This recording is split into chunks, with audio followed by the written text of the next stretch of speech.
my name is Rich Hanlon. I'm your Wild Neighbors Nature Connection Nature Guide.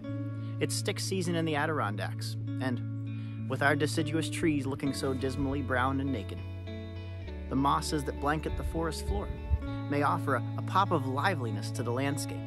Let's take a moment to explore the world of mosses together.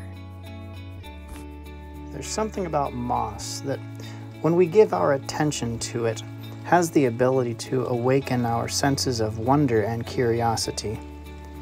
It's also true that mosses aid the forest in some very practical ways. If you're human, which I expect most of my viewers are, your body needs skin.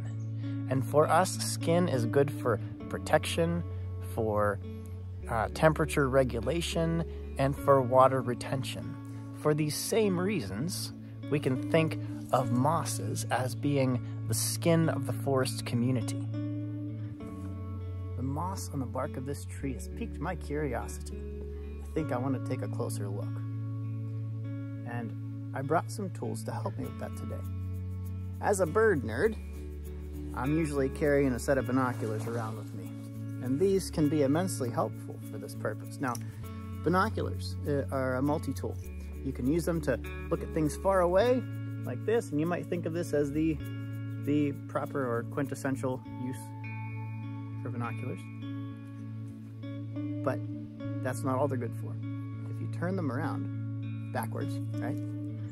Use just one lens, look through just one eye, and hold it right in front of the thing you want to get a closer look at, like this.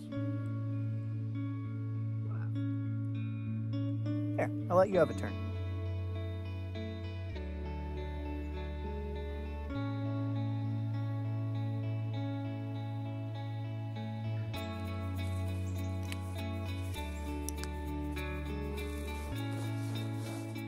Another tool I often have with me is a hand lens, which this is actually what is called a jeweler's loupe.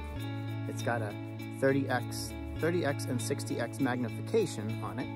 And so I can use this to get a close look as well. It even has a little light on the front, see, for the different lenses. So let's take a look through at 30x magnification, see what we look at.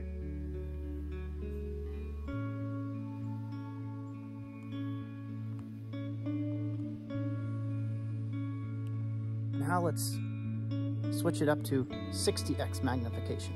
Get as close as we can in the field.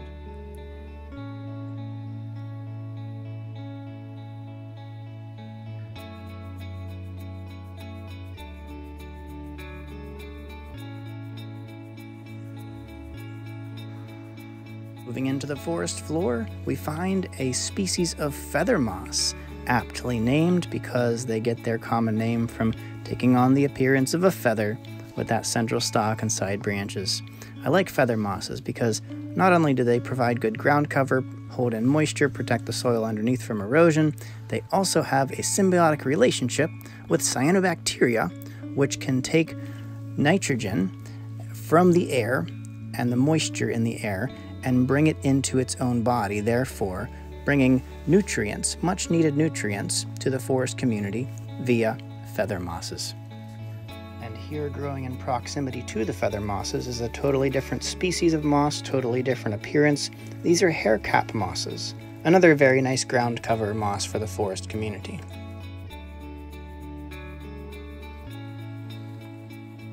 Take a look at that log. It's totally green. That's because it's covered by, you guessed it, mosses. Let's take a look at how mosses can aid in the process of decomposition of wood on the forest floor. Since mosses are very good at holding in moisture, and fungi needs moisture in order to do its decomposing work in the forest community, I'll bet that these two forces are working together right here at this log. And maybe if we peel back a little bit of the bark of this moss-covered log, we might just find some fungal mycelium busy at work decomposing this log. There it is. Those slender white veins are fungal mycelium busy at work, decomposing the log from within, while moss keeps the log moist from the outside. Plants that produce some of the most delicious tasting berries grow out of mosses like this.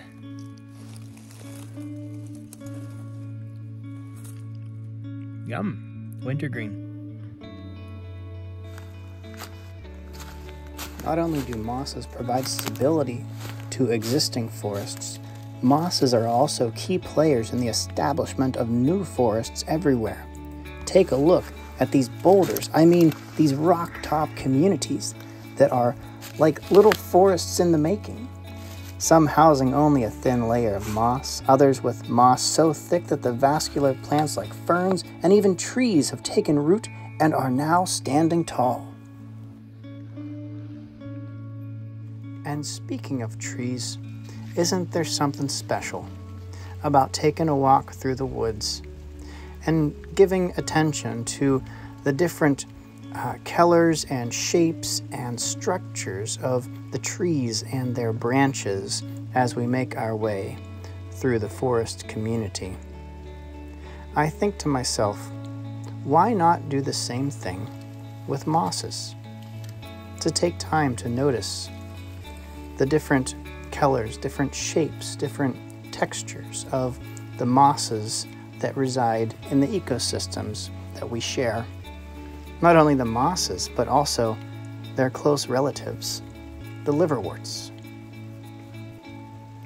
Frulania iboricensis liverwort, Noelia curvifolia liverwort,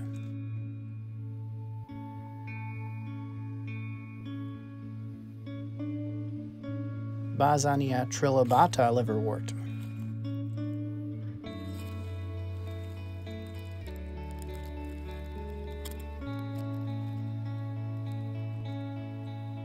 Tilidium palcherimum liverwort,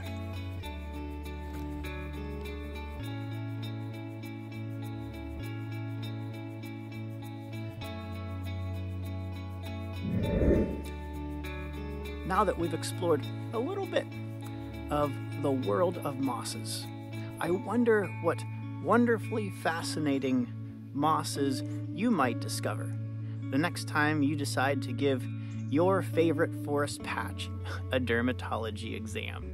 Thanks for watching. I'll see you next time.